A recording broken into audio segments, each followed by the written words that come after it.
Assalamualaikum warahmatullahi wabarakatuh. Terima kasih atas kesempatannya.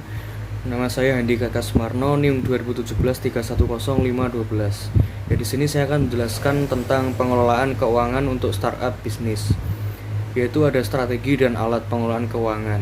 Strategi keuangan yang efektif ini meliputi pengelolaan dan pengawasan catatan keuangan, perencanaan dan pengelolaan anggaran untuk mencapai tujuan memaksimalkan keuntungan pemilik modal. Ya, efektivitas pengelolaan keuangan akan sangat ditentukan oleh tujuan bisnis yang dimiliki oleh wirausaha dalam dokumen rencana strategisnya. Jika tujuan bisnis adalah membangun skala usaha yang luas, meningkatkan market share dan jumlah konsumen, maka strategi keuangan dapat menetapkan profit margin yang tinggi hanya untuk modal sendiri dan memperbanyak aset tetap. Mungkin tidak akan cocok. Untuk mendukung tujuan bisnis akan lebih tepat dibuatkan margin keuntungan yang tidak terlalu besar sehingga harganya cukup kompetitif. Kenapa digunakan utang? Karena keterbatasan pendanaan modal sendiri dan menggunakan aset tetap melalui fasilitas sewa, bukan milik sendiri, untuk meminimalkan modal kerja yang dibutuhkan. Ya, selanjutnya untuk melakukan pengelolaan keuangan secara efektif dapat melakukan ada 3, yaitu yang pertama neraca, yang kedua laporan laba rugi, yang ketiga adalah laporan aliran kas. Untuk neraca ini adalah bentuk laporan yang menjelaskan nilai semua aset yang kita miliki atau sisi aktiva dan nilai semua kewajiban yang kita miliki besar modalnya sendiri atau sisi pasiva. Dari neraca tersebut terlihat berapa besar nilai yang berhasil ditambahkan dari modal store. Untuk yang kedua ada laporan laba rugi, yaitu laporan yang menunjukkan kinerja pengakumulasian laba dalam kurun waktu tertentu. Nilai laba yang diperoleh dari pengurangan jumlah pendapatan yang dihasilkan dengan biaya yang dibutuhkan. Yang ketiga ada laporan aliran kas, yaitu laporan yang merangkum kondisi kas, baik aliran kas masuk maupun aliran kas keluar pada suatu rentang waktu tertentu atau mingguan, bulanan, atau tahunan. Ya, laporan aliran kas ini memberikan informasi terkait dengan perilaku penerimaan dan pengeluaran usaha. Tidak seperti laporan neraca yang menggunakan dasar akrual. Laporan aliran kas ini menggunakan dasar kas sehingga pos-pos seperti depresiasi, amortisasi, dan akrual tidak dapat dimasukkan dalam laporan ini. Ya, selanjutnya saya menjelaskan mengukur kelayakan usaha. Ya, ketika kondisi di mana hasil yang diperoleh lebih besar dari yang diinvestasikan, semakin besar kelebihan dari dana yang kita investasikan akan semakin menguntungkan investasi dalam usaha tersebut. Secara matematis, investasi yang menguntungkan tersebut dapat ditulis sebagai, yaitu keuntungan sama dengan pendapatan dikurangi total biaya, atau jumlah barang terjual dikali harga dikurangi total biaya. Ya, total biaya yang digunakan dalam usaha dapat dibagi menjadi 2. Yang pertama adalah biaya tetap atau fixed cost, dan yang kedua adalah biaya tidak tetap atau variable cost. Ya, biaya tetap adalah komponen biaya yang harus ditanggung oleh pelaku usaha yang nilainya tidak dipengaruhi oleh aktivitas bisnis, khususnya besarnya barang yang diproduksi atau dijual. Sedangkan biaya variabel adalah komponen biaya yang harus ditanggung oleh pelaku usaha yang nilainya dipengaruhi oleh aktivitas atau volume bisnis tersebut. Terima kasih. Baik, terima kasih atas kesempatannya. Nama saya Fitra Aisyah dengan NIM 2017310658. Di sini saya akan melanjutkan presentasi dari rekan saya. Selanjutnya yaitu analisis titik impas. Dalam menjalankan sebuah usaha, pengusaha tidak hanya ingin mengetahui berapa keuntungan yang diperoleh, namun juga ingin mengetahui dalam kondisi seperti apa pengusaha tersebut mencapai titik impas. Titik impas sendiri merupakan suatu kondisi yang mana pengusaha tersebut mendapatkan keuntungan nol atau tidak laba dan tidak rugi. Hal ini dikarenakan pendapatan yang diperoleh sebesar beban yang telah dikeluarkan. Untuk mengetahui BEP ini dapat dihitung sebagai berikut. Keuntungan sama dengan pendapatan dikurangi total biaya. Apabila keuntungan 0, maka pendapatan sama dengan total biaya. Pendapatan didapat dari harga dikali kuantitas, dan total biaya didapat dari biaya tetap ditambah biaya variabel per unit dikali kuantitas. Dan untuk kuantitas impas dari biaya tetap dibagi harga dikurangi biaya variabel per unit. Selanjutnya yaitu grafik break-even point. Terdapat titik yang mana titik tersebut ialah BEP, yang sudah saya jelaskan di slide sebelumnya. BEP tersebut kondisi di mana tidak mengalami laba dan tidak mengalami rugi. Untuk kondisi loss, ketika total cost lebih besar daripada sales. Dan untuk kondisi profit, ketika sales lebih besar daripada total cost. Penentuan kelayakan lanjutan. Dalam lingkungan bisnis dan keuangan terdapat nilai waktu uang atau yang biasa disebut dengan time value of money. Berdasarkan konsep tersebut, nilai uang yang diterima sekarang akan berbeda dengan nilai uang yang diterima pada periode yang akan datang. Terdapat dua hal yang akan menjelaskan mengenai konsep ini. Yang pertama, adanya inflasi yang menyebabkan harga-harga mengalami penurunan nilai secara relatif dari waktu ke waktu, dan juga yang kedua, adanya biaya kesempatan yang hilang atau opportunity cost apabila gagal menerima kas sesegera mungkin. Net Present Value atau NPV. NPV merupakan akumulasi nilai sekarang, kas masuk dan kas keluar yang dihasilkan oleh investasi. NPV ini berfungsi untuk menentukan apakah investasi yang diambil mampu memberikan aliran kas masuk bersih pada investor atau tidak. Untuk mengetahui nilai NPV ini dapat dihitung menggunakan rumus sebagai berikut. Di mana CFT adalah aliran kas yang diterima pada periode ke-T, dan R adalah tingkat suku bunga yang berlaku, dan T adalah periode waktu yang digunakan. Apabila nilai NPV positif, maka dapat diindikasi adanya aliran kas masuk bersih atau investasi sebaiknya dilakukan. Dan ketika nilai NPV negatif, maka dapat diindikasi adanya aliran kas keluar bersih atau investasi sebaiknya tidak dilakukan. Dan ketika nilai NPV sama dengan 0, maka diindikasi bahwa posisi tersebut adalah posisi impas. Dan semakin besar nilai NPV menunjukkan semakin prospektifnya suatu proyek. Internal Rate of Return atau IRR. Analisis ini bertujuan untuk menentukan apakah suatu pilihan investasi layak untuk dilakukan atau tidak. IRR ini didefinisikan sebagai tingkat pengembalian yang membuat NPV sama dengan 0. Artinya, pada nilai IRR, investasi akan berada pada posisi impas. Agar suatu investasi layak dilakukan, maka nilai tingkat pengembalian yang dihasilkan harus lebih besar dari nilai IRR itu sendiri. Untuk menghitung IRR ini dapat menggunakan rumus sebagai berikut, di mana CFT merupakan aliran kas yang diterima pada periode ke-T, dan T adalah periode waktu yang digunakan. Manajemen modal kerja. Modal kerja merupakan besarnya nilai uang yang dibutuhkan untuk mendukung operasionalisasi suatu bisnis. Dalam modal kerja terdapat dua terminologi, yaitu modal kerja operasi bersih atau net operating working capital dan modal operasi bersih atau net operating capital. Modal kerja operasi bersih berfokus pada likuiditas yang mencukupi dalam menunjang bisnis. Berikut cara menghitung modal kerja operasi bersih. Dari operating current asset dikurangi operating current liabilities, yang mana operating current asset ini terdiri dari cash, receivable, dan inventory. Dan untuk operating current liabilities terdiri dari account payable dan accruals. Modal operasi bersih menunjukkan besarnya dana yang disediakan agar kegiatan operasi bisnis dapat berlangsung, baik dari aspek likuiditasnya maupun dari aspek penyediaan aset-aset pendukung. Berikut cara menghitung modal operasi bersih.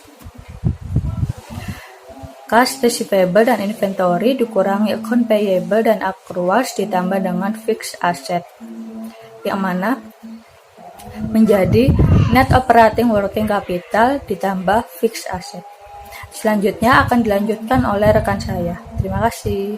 Selanjutnya adalah manajemen modal kerja, yaitu memastikan bahwa perusahaan dapat melanjutkan operasinya dan memiliki arus kas yang cukup untuk memenuhi hutang jangka pendek yang jatuh tempo dan biaya operasional yang akan datang. Untuk melakukan pengelolaan modal kerja tersebut, terdapat dua hal yang harus diperhatikan.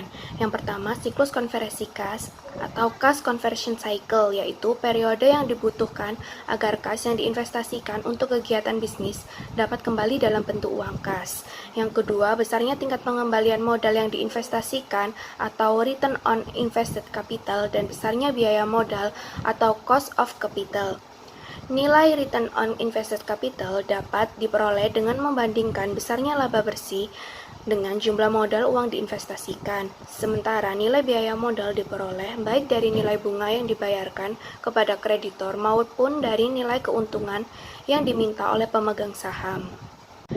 Terdapat 4 area dalam pengelolaan modal kerja. Yang pertama, cash management, yaitu upaya untuk mengoptimalkan jumlah kas yang dibutuhkan. Yang kedua, inventory management, yaitu upaya untuk mengelola tingkatan persediaan sehingga terjadi overstock yang menyebabkan kebutuhan modal kerja terlalu besar.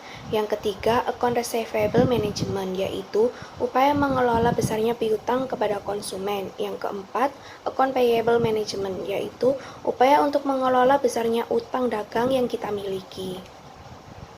Selanjutnya ada manajemen utang. Dalam bisnis, ada kalanya modal sendiri yang digunakan tidak lagi mencukupi. Oleh karenanya, pemilik usaha dapat mengundang pihak lain untuk turut serta memiliki bisnis tersebut. Sehingga pemilik usaha lebih suka mengundang pihak kreditor untuk memberikan pinjaman dana untuk digunakan dalam bisnis. Dalam berhubungan dengan kreditor, pembisnis tidak akan berbagi kepemilikannya dengannya, tetapi sebagai konsekuensinya kreditor akan memberikan skema pembayaran atas dana yang digunakan tersebut. Karena alasan tersebut, penggunaan utang dapat menjadi alternatif solusi pendanaan. Selanjutnya adalah jenis-jenis utang. Yang pertama, berdasarkan periode utang, yaitu terdapat utang jangka pendek kurang dari 1 tahun, utang jangka menengah 1-5 tahun, utang jangka panjang lebih dari 5 tahun. Yang kedua, berdasarkan penggunaan utang, terdapat utang kepemilikan perumahan, toko, dan sebagainya, utang untuk kebutuhan pribadi dan konsumsi. Yang ketiga, berdasarkan ada tidaknya jaminan, terdapat utang yang mensyaratkan adanya jaminan dan utang yang tanpa mensyaratkan jaminan. Yang keempat, berdasarkan tingkat suku bunga, terdapat utang yang memiliki tingkat suku bunga tetap sampai dengan jatuh tempo, dan utang dengan tingkat suku bunga berubah-ubah sesuai dengan kondisi saat itu. Yang kelima, berdasarkan tipe pembayaran, terdapat 4 jenis utang, yaitu utang dengan modal pembayaran 1 kali atas nominal utang tersebut dan biasanya diakhiri periode utang. Utang dengan modal maksimum plafon pinjaman dan pengusaha diperkenakan meminjam maksimum sebesar plafon tersebut. Utang dengan pembayaran bunga lebih besar di awal periode dan semakin lama semakin menurun, biasanya untuk pinjaman KPR dan kepemilikan kendaraan, dan utang dengan fleksibilitas pembayaran lebih besar di akhir periode. Selanjutnya adalah biaya utang. Terdapat jenis tipe bunga. Yang pertama, nominal rate, yaitu tingkat suku bunga yang berlaku selama 1 tahun. Yang kedua, periodic rate, yaitu tingkat bunga berdasarkan periode yang berlaku. Yang ketiga, effective rate, yaitu tingkat suku bunga yang secara efektif harus ditanggung oleh peminjam. Selanjutnya adalah sumber-sumber pendanaan. Terdapat 4 jenis sumber pendanaan. Yang pertama, individual deposit and saving, yaitu simpanan baik yang berupa tabungan, deposito, maupun giro yang dimiliki oleh setiap entrepreneur.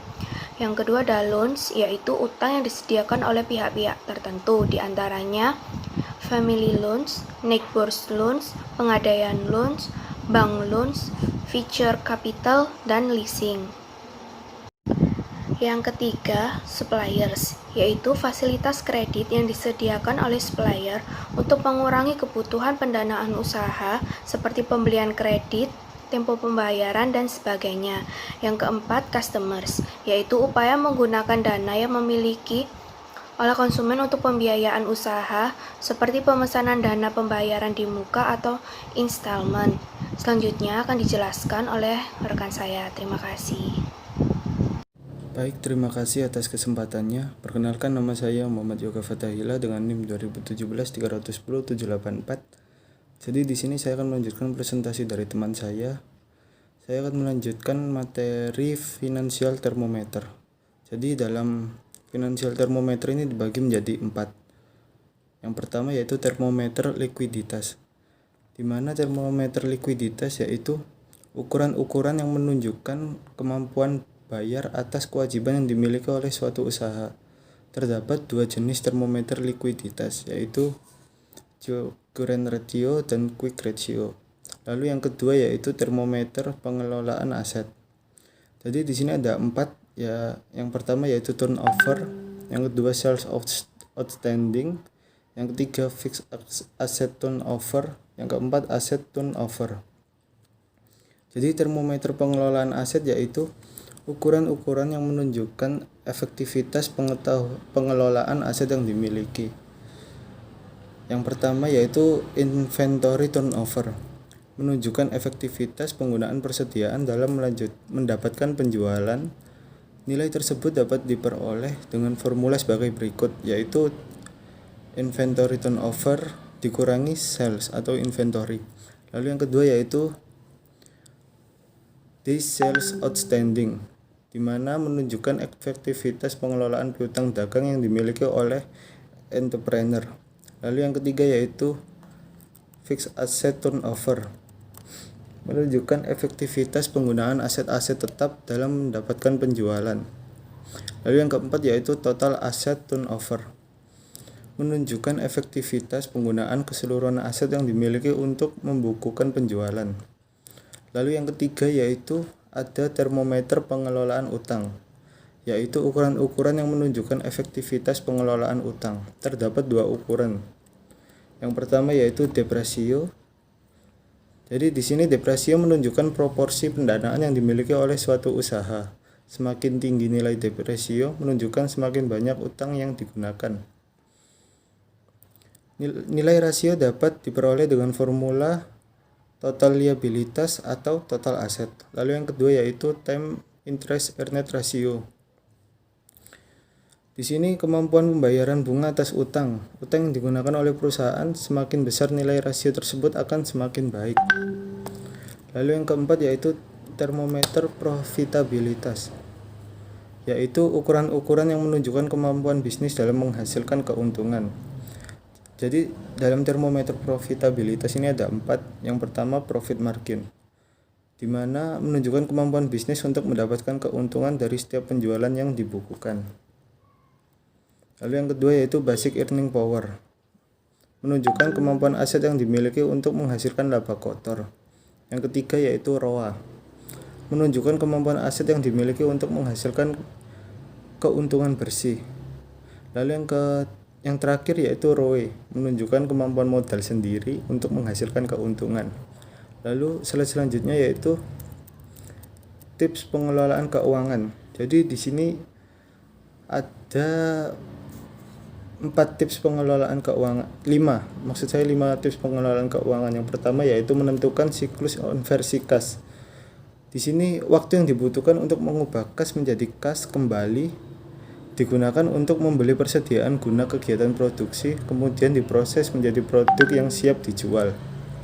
Lalu yang kedua yaitu mengoptimalkan kebijakan cash management, misalnya menggunakan anggaran kas untuk menghindari cash storage dan investment opportunity loss. Yang ketiga, mengoptimalkan kebijakan inventory management. Semakin sedikit ketersediaan yang dimiliki, tentu akan semakin sedikit pula modal kerja yang dibutuhkan. Yang keempat yaitu mengoptimalkan kebijakan manajemen piutang. Sedapat mungkin kurangi besarnya piutang kepada counterparty Anda. Jika terpaksa ada, pastikan tempo pembayaran yang jatuh temponya pendek. Lalu yang kelima yaitu mengoptimalkan kebijakan manajemen utang. Di sini fleksibilitas dalam pembayaran serta tempo pembayaran yang lebih lama. Jika kondisi tersebut terjadi, maka kebutuhan modal kerja dapat ditekan. Lalu untuk slide selanjutnya yaitu tips dan trik mencari pinjaman yang aman. Yang pertama yaitu pahami benar karakteristik bisnis Anda. Lalu yang kedua, hitung benar kebutuhan keuangan Anda. Yang ketiga, ukur kekuatan pembayaran Anda. Yang keempat, perkirakan besarnya bunga yang harus dibayarkan dan periode pinjaman. Lalu yang ketiga, jika diperlukan minta penjelasan lebih detail dan lakukan simulasi. Lalu yang keenam, siapkan dokumen-dokumen yang diperlukan. Sekian presentasi dari kelompok kami. Saya kembalikan kepada moderator.